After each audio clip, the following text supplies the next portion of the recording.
And now, the latest news, sports, and weather with Stephanie Ellison and the entire Our City News team. Wednesday morning, right after 9 o'clock here at 15 Arlington Street, Fitchburg Fire Department working diligently on this house fire. We can see the window open on the second floor as multiple pieces of equipment. Chief of the fire department vehicle is here as well, and more to come as we cover this particular story. And Fitchburg Fire Department Deputy Chief Gravel with me on this single alarm fire this morning here on Arlington Street. Deputy, obviously knocked it down quickly. What happened?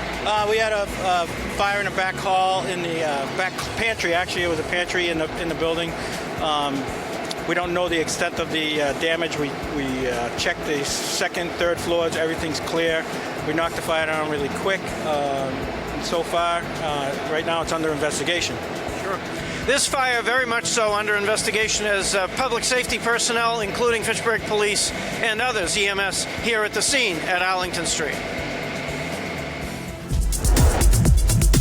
Our City News on the road at night right here at the Fitchburg High School Fieldhouse. To my right, Emerson. To my left, Megan and Eileen. Eileen and Megan, you're doing lacrosse, and Megan, you're doing some volleyball too tonight. Yeah. Tell us a little bit about what's going to go on. So we have a beautiful little contraption, I guess. I don't really know what it's called, and we're just going to teach the girls, or even boys, really. I don't really know if anybody's representing boys volleyball, how to pass, simple passing, and I'll be jumping around with Augustina and Eileen with lacrosse. And for lacrosse, we're just going to be doing some simple passing, maybe wall ball, ground balls and stuff. Shooting. Yeah. So, Eileen, everybody recognizes you as the Lady Raider, Raider Lady, maybe. We always joke about that. Yeah. Tell us a little bit about this tonight for you and how kind of exciting it is to bring other people together. Well, I think this is an amazing opportunity to bring, especially the little kids, because when I was younger in middle school, I didn't really, know what sports were, as much. I obviously knew what they were, but, I wasn't really involved until I got to high school. So it's a great way to, bring your kids out and, say, hey, this is what sports are offered in high school. Maybe you should try some out. And, I think it's a great idea. Yeah. And Emerson, always saving the best for last, maybe, right, huh? Is that what they're thinking? But, so you're doing track, so you're obviously involved in track, and you can tell kids kind of how to prep before they come, and maybe take that up. Definitely, and we're going to use this high jump mat, and we're going to show them how to do the high jump, and maybe try to get them to do it in high school, track in high school, because it's really fun. So there are a number of different things you can do with the track sport, and that is sprinting, and then, of course, long distance and marathon cross country. What's your favorite? Well, I do the hurdles, so the 100 hurdles and 400 hurdles, and I love them, so I would definitely recommend it. More to come on this sports fair right here, Fitchburg High School. Our City News continues. And Jeremy Roach, the principal here at Fitchburg High School, you got to be proud of this event and more going on over in the cafeteria. Yeah, this is an excellent event that our athletic director, Ray Cosenza, put together a few years ago. Our feeling at Fitchburg High, we're the community high school, and we bear the name of the city proudly, and that means, we want to have events like this going on, and we often do. So, I hope people take advantage of all the things we have to offer here, and this is a great example, athletics, and we have the food activity going on across in our cafeteria, and, come on up, check out what we have to offer, and because there's a lot of great things going on here at Fitchburg High School. We talk about diversity. You've certainly got a lot of different cultures always represented in the school district, but you've got an age diversity here. Yeah, we do. We're actually a pre-K to 12 school. We have a pre-kindergarten classroom, and then 9 through 12, like everybody knows. But, I think for us, that's the ladder that students climb. And this is a great event as you look around here with kids that are 5 years old interacting with students who are 18 and already have their college acceptances or military or whatever they're doing. So, I think that's a reflection of the district. And to your point, we are a school that accepts all students, and we gladly do, and it makes our school a better place, I think, and that's a reflection of our community, and proudly. Wrapping up the third annual sports fair right here at Fitchburg High School, Our City News continues. So, Coach, this is a big deal, giving people an opportunity to sort of test drive the sport, make them feel more comfortable about maybe applying or getting on a team. Well, we did. We wanted to, first of all, have them get to see our great facility here, get to spend some time with our outstanding student athletes. But youth sports, like there are some sports that we have here that they never get an opportunity to try because there's no such thing as biddy league field hockey or lacrosse. So we're giving them the opportunity to try sports as well as the sports they may already know. And our student athletes love working with them, so it's a fun night. We have a ton of donations, which our leadership council has went out and got donations for a free raffle, so everyone's going to get a raffle ticket. So we're just hoping everyone comes out here and has a great time, enjoys Fitchburg High School and all the sports that we're offering. Yeah, the weather's cleared, although we think we have some coming towards us in the near future. But you've still got a great crowd already. I'll tell you, we've probably doubled what we had last year, and people are still coming in, which is great. And if it continues to grow, we'll keep doing it. Like I said, this is, our Student Athlete Leadership Council has one big community service project a year, and this has been it. And they've done a great job growing it, and I'm hoping that it continues to grow like it did this year. Thanks so much, Coach. Moving over to the cafeteria in just a few minutes, celebrity chefs coming right here on Our City News. We'll be right back with more from Our City News on FATV.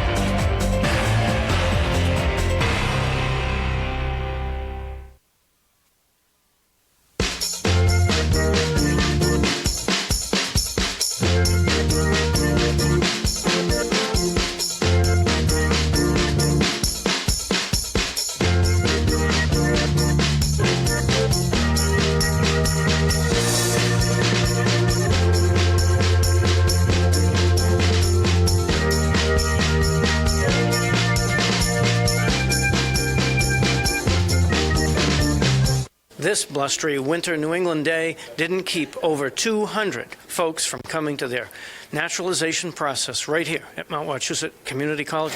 On behalf of the United States District Court, I congratulate each of you. I am Magistrate Judge David Hennessy, and I am honored to preside at this special occasion. You should be very proud. Each of you has worked hard to become citizens of the United States of America, and it gives me great pleasure to be among the first to welcome you as our newest fellow citizens. A very important day for our immigrants coming right here to the country and, of course, to the greater Fitchburg area. With me, USCIS representative from Lawrence, Kristen Smith. Great to see you today. 200 applicants. I know. This is actually one of our smaller ceremonies. We'll have ceremonies in Lowell that are up to 1,000 applicants at one time. But beautiful theater and great to be here on a snowy day. It's got to give you some pleasure, too, professionally and maybe even personally, that you see folks come to this fruition. Yeah, this is the best event that we do at USCIS, just the amount of emotion and excitement. During the ceremony, sometimes the judge will say all the countries everybody was born and immigrated from, and it's a very diverse, large amount of countries. So you're excited. New Americans and more to come here on Our City News. That I take this obligation freely, without any mental reservation or purpose of evasion, so help me God. Thank you. You may be seated.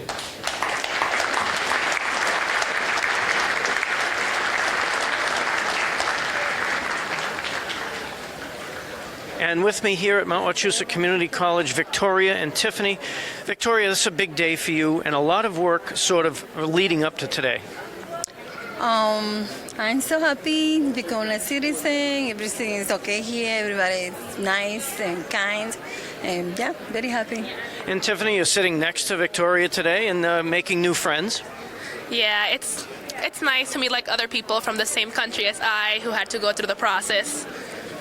And where was that? It takes a long time, about a year or so, but it's worth it. Like, I've lived here since I was 9. All I know is like the United States, so it's nice that now I can be like an American. And your home country? I'm Dominican. I'm from the Dominican Republic. And it's a beautiful country, and then America has some other things that are attractive to you as well.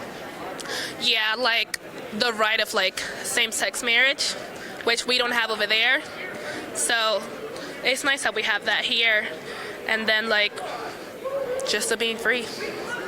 And Victoria, what will this mean to you going ahead? Yeah, to be free, to have the, like free speech and, yeah. And I'm Dominican too. All about being a new American right here at Mount Wachusett Community College. You're watching Our City News on FATV.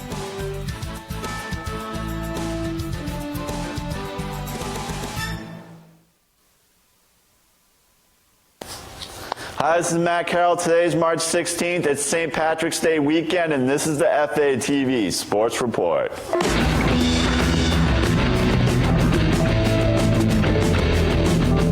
We start with local sports. A huge congratulations to Lunenburg for winning the state title, the D3A champions. They beat East Hampton at Springfield on Wednesday night, 5-2. Jared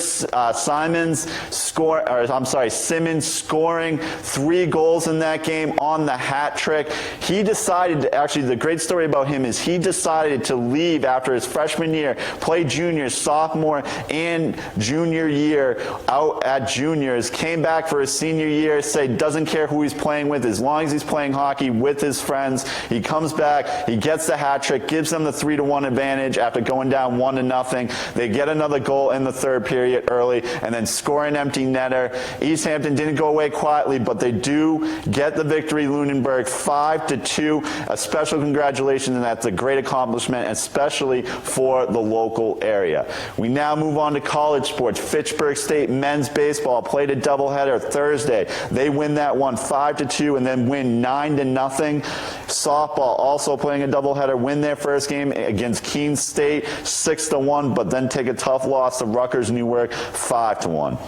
Girls lacrosse remain unbeaten. They win a close one 13-12. They remain unbeaten. They've scored over 10 goals in each of their games. The ladies are looking good once again this upcoming season. We now go on to March Madness, the NCAA tournament. It's my favorite time of year personally, and we got some updates, or some upsets right away. Buffalo beating Arizona easily. This one very shocking, especially Arizona being a 4 seed and Buffalo being the 13. 89-68 the final there. We had a close one for local team URI, who looked great all season long, being in the top 25, especially as a small school as they are in this New England area. They win that one 83-78 over Oklahoma in overtime. Houston getting a buzzer beater at the end of the game to beat San Diego State 67-65. And I have some of my predictions here. I have some sleepers and my Final Four. I'll wait on the champion. I'll wait for that for the next show. Right now, one of my sleepers is Wichita State, always historically a good team in the tournament. They're on Villanova's side, so that's not as strong a bracket as the lower bracket there that Duke and Michigan State are in. So I do think Wichita has a shot here. I think they do play far into this tournament. Also, I have some teams right here. Providence, a local team. They have the ability to go pretty far into this tournament, especially on the side that they're on. Xavier's side is that 1 seed on the West. I do think that Providence does have a shot. Also, some other notable teams is Texas. Texas, they're playing for something here. They're 19-14 going into this tournament. They played a very tough Big 12. They had some guys go out earlier this season. I do think Texas could be a possible sleeper in Virginia's bracket up there in the South. Also, Murray State, always a good team. They would be playing Wichita State, so those are 2 of my sleepers right there, playing each other right off the bat. So I think that's going to be a good game, and I think one of those 2 teams does move forward and plays pretty far into this tournament and takes out West Virginia out of the picture. Right now in my Final Four, personally, I think in the Sweet 16 over in the Midwest is my toughest game is Duke and Michigan State. If I really could choose, I think that'd be my championship right there. But I'm actually going to pick Michigan State, and that's going to put them in the Elite Eight. I think they beat Kansas. I think they end up in the Final Four. I think Nova ends up in the Final Four. I think it's going to be Virginia as well, and then UNC.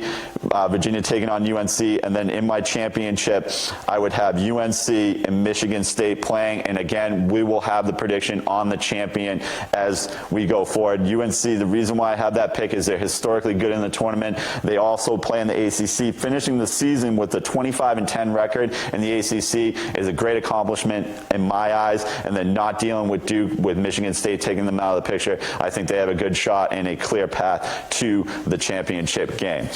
We now move on to pro sports. Pro sports, the Celtics played the Magic, and they lose in double overtime, 125-124. This was an exciting game to watch.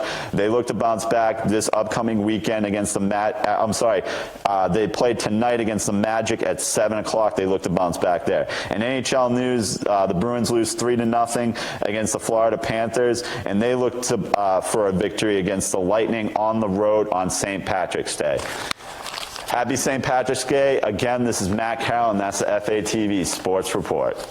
Now at the cafeteria of Fitchburg High School with us, the Honorable Mayor, Stephen DiNatale, contractor Sodexo putting on this incredible chef's event.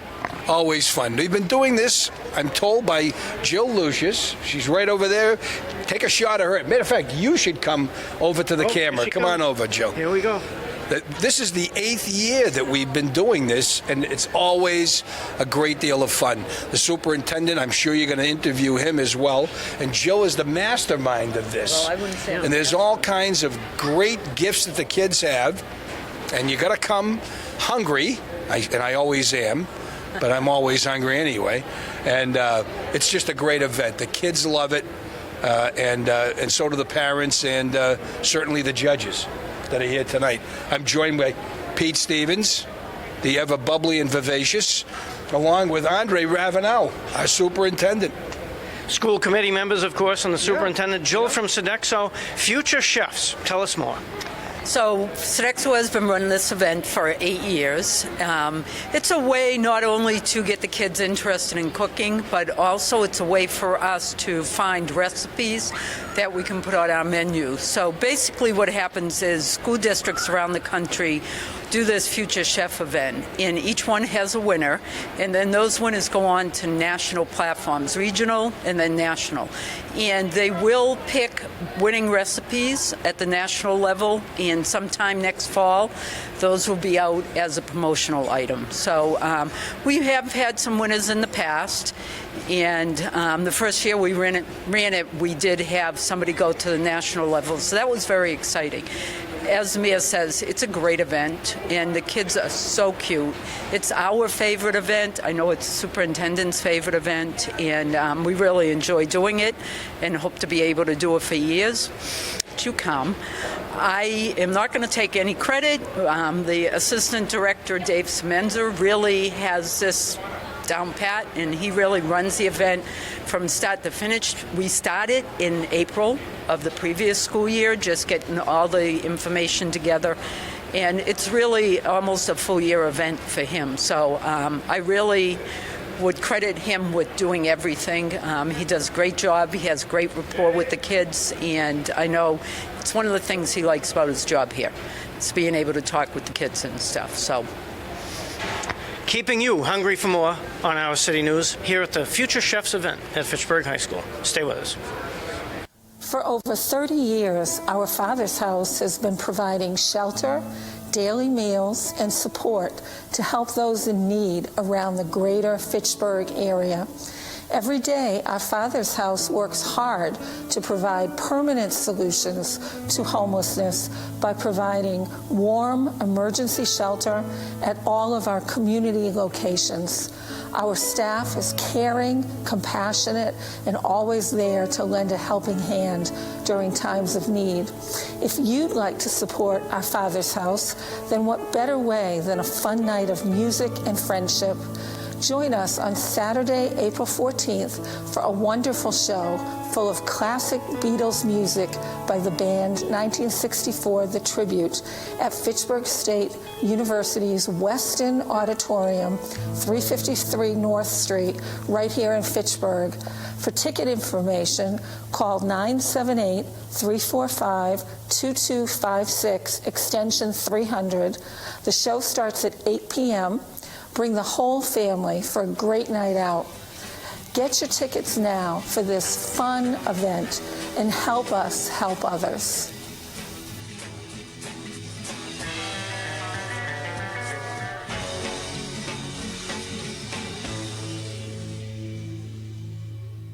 Longtime school committee member, of course, Pete Stevens, and with me, the superintendent of schools, Andre Ravenel, here at the Future Chefs of America event, sponsored by Sodexo. Pete Stevens, you gotta love this event. Oh, I do. And it's one of the most difficult nights for me to judge, because as everybody knows me, there isn't a meal that I've met that I haven't liked. So how am I going to choose? It makes it very difficult. As an official judge, you've got to have in your mind all of the different things that go into preparing. It's one of the things we will look at. We've looked at the preparation, and we've been watching tonight what they've been doing. So we're going to be looking the presentation and the flavor. So we will be judging tonight, and it's going to be very difficult because already I know a half a dozen of the meals I'm waiting to taste.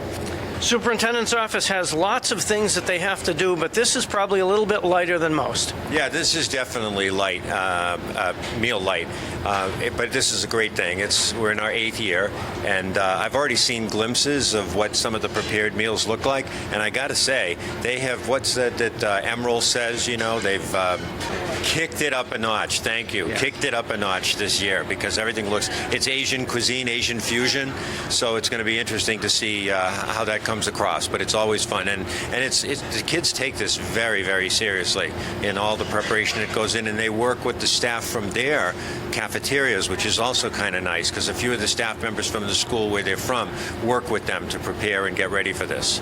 You used a special word, it's called fusion, and food brings us together, so there's more than just the judging and the food. It's about people. It is. Well, everything about school is about people, and that's why I think both Mr. Stevens and I have been in this business for a long time, because when it comes down to it, it's really about the kids and their families and the community. You've seen a couple of the dishes there, Pete. Any favorites yet that we know about? Oh, there's some chicken dishes there that look really good, so I'm waiting to try them. So the chicken is one of my favorites. We'll be sure to get around and take a look right here at the Future Chefs of America event at Fitchburg High School. We'll be right back with more from Our City News on FATV.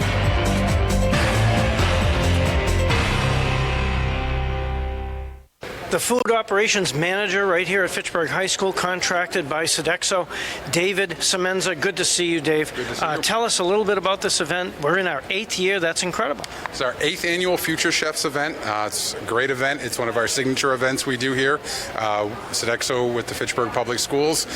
We start planning back in October. We send out the call for recipes. We have a theme each year. This year's theme is Healthy Asian Fusion. We ask kids grades 3 through 6 to submit their recipe. Recipes come pouring in. We pick the top 6 from all of our entries, and those six contestants are here tonight. They prepared their recipe with a helper from the Nutrition Services Department, show plate, and a sampling portion. Judges are actively sampling and critiquing as we speak. So. Now, we understand it's a lot like a bracket. They're going to win tonight, but they're going to go on to other competition. Yes. The winner of this event will go on to the Northeast Finals, where they will compete with the other local event winners, the other Sodexo school districts throughout the Northeast. A distinguished panel of judges will select a winner from those finalists based on, the recipes themselves.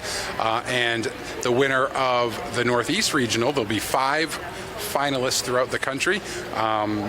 The winner those 5 finalists will prepare their recipe on film, will be uploaded to YouTube, and folks will be able to vote on those finalists. And the winner is the grand prize winner. So, David, thank you for spending some time with us. This is important. It's been a great night, not only over at the Field House doing the sports fair, but now Future Chefs of America, sponsored by Sodexo at Fitchburg High School. This is Our City News.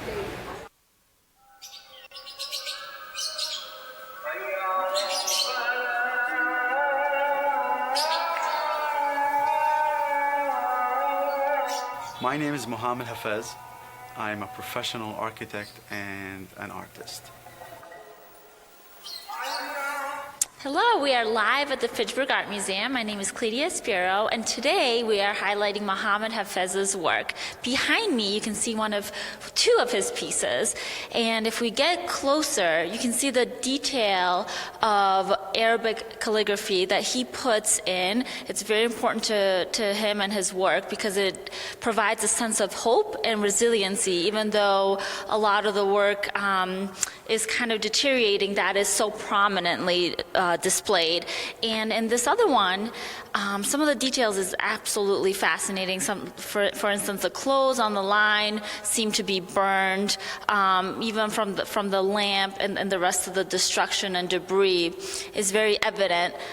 Again, the Arabic calligraphy is very prominently displayed as a means to show hope that no matter what is going on in Syria right now, which is Muhammad's birthplace and also where he grew up, that there is still hope in survival. Here we are with another piece of Muhammad's work, and to be perfectly honest, there's going to be some voice inflections here because it's very heartbreaking work. This is obviously a suitcase, and Muhammad is an architect as well as an artist, and he's been able to kind of redo these buildings and show the destruction. And obviously there's a sense of nostalgia here, but he also reappropriates things like a Christmas ornament over there as a light bulb. And again, there's a sense, if we go around, of hope, where you see these red flowers blooming out of destruction. It's just absolutely stunning and, like I said, heartbreaking work, and I really urge you to see it for yourself in person. And here is another one of Muhammad's pieces. Again, the prominent Islamic expressions through the Arabic calligraphy. And the red flowers again, just showing hope in this place that clearly is beautiful. It's so ornate. If we get close to the walls, there's so much detail in the walls still clinging and wanting to be a part of this building. And if we really zoom in, there's bees' nest under here, and there's just the amount of detail here is absolutely stunning.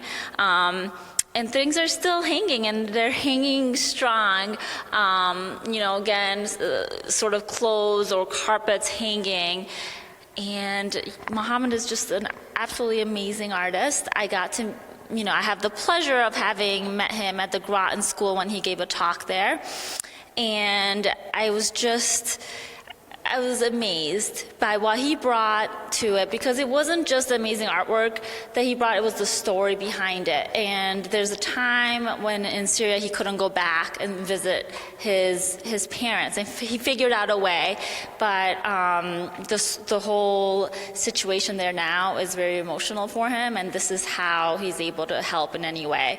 And I really, again, urge you to come see this piece in person. And we have a learning lounge here where Muhammad has given us some footage of Syria and what it looks like today.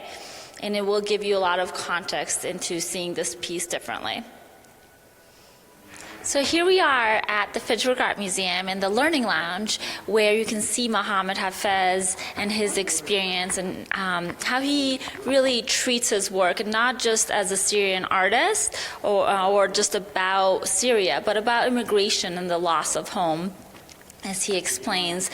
And we are really, really happy and proud to have the Learning Lounge as an integrated part of our exhibitions, because you'll really have an understanding and a hands-on experience here. So please make sure to check out the exhibition. We have the Fantastical Political Exhibition open until June 3rd. We're open Wednesday to Friday, 12 to 4, and Saturday and Sunday, 11 to 5 p.m. Here at the Fitchburg Art Museum, this is Cledia Spiro.